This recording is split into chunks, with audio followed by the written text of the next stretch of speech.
When we were considering getting this machine, there weren't any reviews that showed it actually in operation from start to finish in real time. So that's what I wanted to do with this, because a downside to a machine like this is that it does take some time to warm up from when you start it, which I just started it now. And it's not as fast as some of the more expensive like a Jura or other brands of machines. So I wanted to demonstrate two of the most common reasons why somebody would buy this machine, so you could see how long this startup cycle is and how it actually works. While it's starting up here, the lights kind of go in a sequence as it's checking everything, and the main thing that's happening right now is it's heating up. And it's going to flush. Whoops, I should put the glass too early, because it flushes the machine a little bit too, to make sure there's no residue that accumulated. It also does that when you shut the machine off. It doesn't do a whole lot of water, but just enough to flush the units. I put some milk in this because the first drink that I want to show you was a cappuccino. So that was like less than 1 minute there, that warm-up cycle. And then when you're doing any of the drinks that use milk, you have to make sure it's under both spouts. So I'm just to do a cappuccino, all you do is you make sure you have beans up in the hopper, which, you know, I didn't have to do here because a good amount of beans fits up there. You have to make sure there's water in the side, and I'll show you real quick how you do that. You just pull that out, and then that's the water tank. And as you can see, it's pretty much full. And then it has a filter in there that gets some of the minerals out of the water. If the water tank's out, that error light will come on. You just saw it. If it thinks that the grinds are full, that light will come on. And if you don't have anything assembled correctly, then this bottom light will come on. The grind light comes on sometimes on mine, even when it's not empty, because if you empty it when it's turned off, it doesn't realize you emptied it, and it's doing it by a count. So that light comes on more frequently than you might otherwise need to. So now that, I should have done that talking while it was warming up. But anyway, all you have to do once it's on and all these lights are going is you just hit the drink you want. Cappuccino, I like a lot of beans. So the first one is the strength of the coffee in terms of the amount of beans it puts in. The next is the amount of water in terms of how much liquid it puts in. And then if you're making a milk-based drink, you can set how much foam it does and how much milk there is. And then you just hit start. And it's got these gauges so you can see how much roughly. I put a little bit too much milk in for a cappuccino, so it'll be left over. The main drink that I use this for is americano, which is it's basically coffee. It's espresso with water.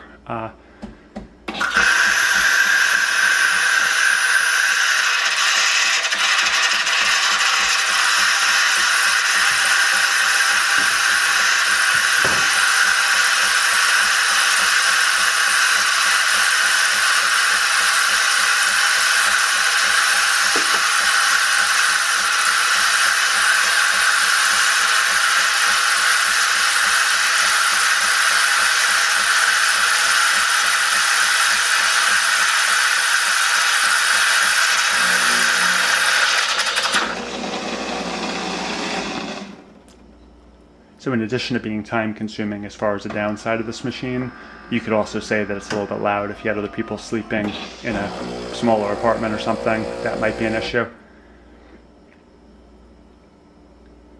And now it's going to grind and add the espresso to the drink. I'm going to go ahead and pop the milk off, drink that last little bit. And it's done. To clean this, you just pop it apart. Give it a good rinse.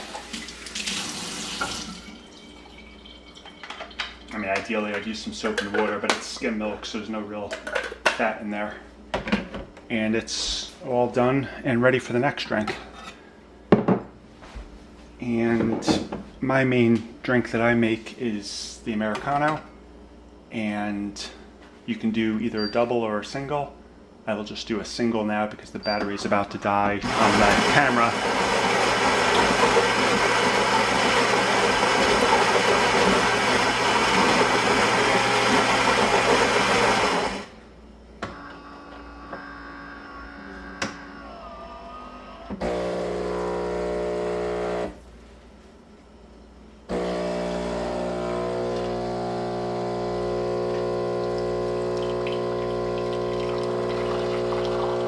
Some of the other reviews I've seen of this machine, the espresso comes out really watery on theirs, and I hope you can see on mine, that's why I used clear glasses, that this espresso is nice and dark like it should be. I'm going to pull it out real quick. Hopefully you can see that, and I'll get it back under there in time to put the hot water in for the Americano.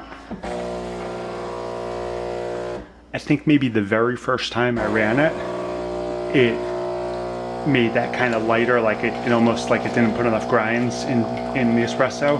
But every other time I've used it since the very first time, it's done nice dark espresso just like you'd expect. And now it's putting the hot water in.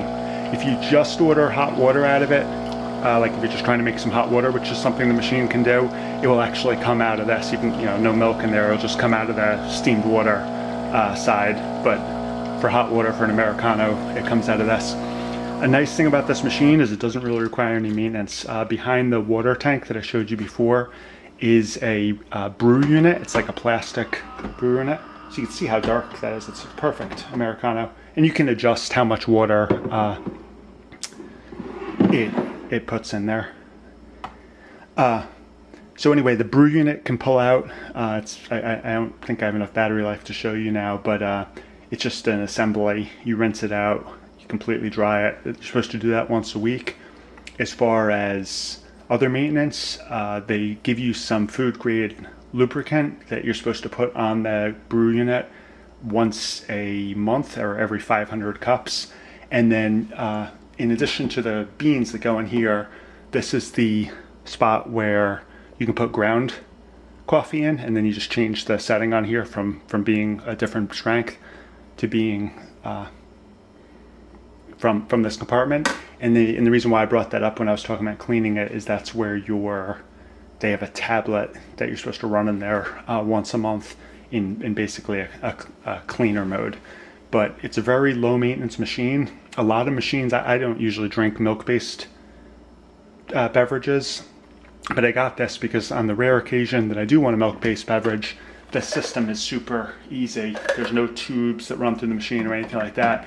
We used to have a Jura, and it used, for the 1 out of 10 cups of beverage that we would make that was milk-based, it would use all these tablets and all these cleaning procedures in order to get that milk out of the tubes and inside of the machine, where this one, only hot water, steam, come through this, and this is the only part of the machine that have to be cleaned.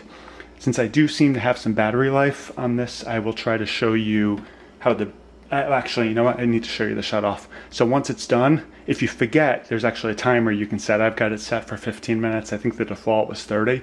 But if you leave it sitting here and don't shut it off, it will shut itself off. And you can actually set that. That's another thing. This machine is very customizable.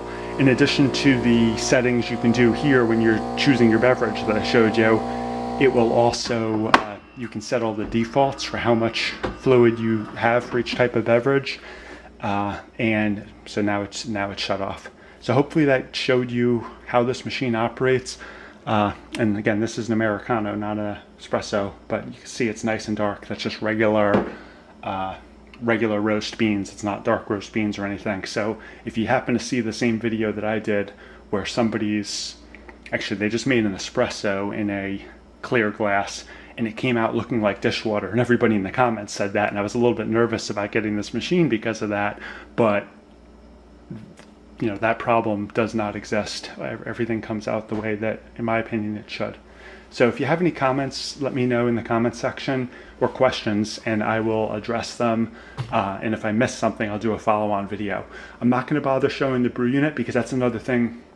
Philips has videos on how to do all that maintenance, and the instruction manual is also really clear. So depending on which type of learner you are or which you prefer, you can watch videos for how to do those 3 maintenance tasks. And again, it's only those 3 tasks. You just have to rinse the brew unit once a week, lubricate it once a month, do the tab once a month, which they don't include any tabs. They do include the lubricant.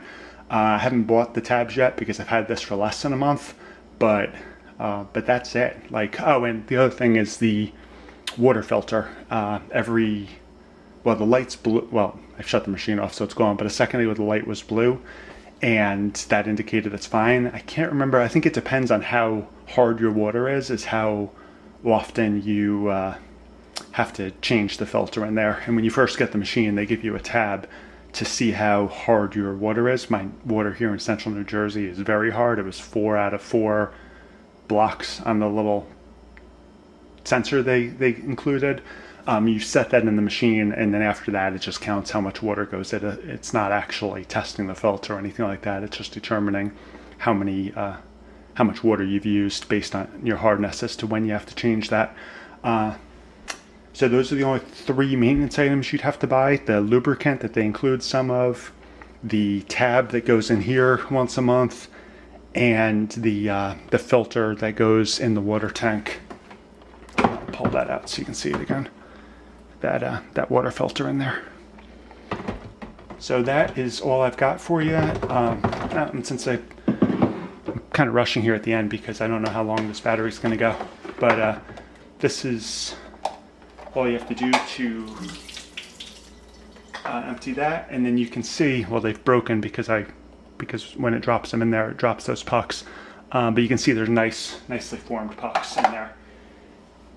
And that's, in my opinion, a good sign of a well-functioning espresso machine, is when you can see the nicely formed espresso pucks. So take care.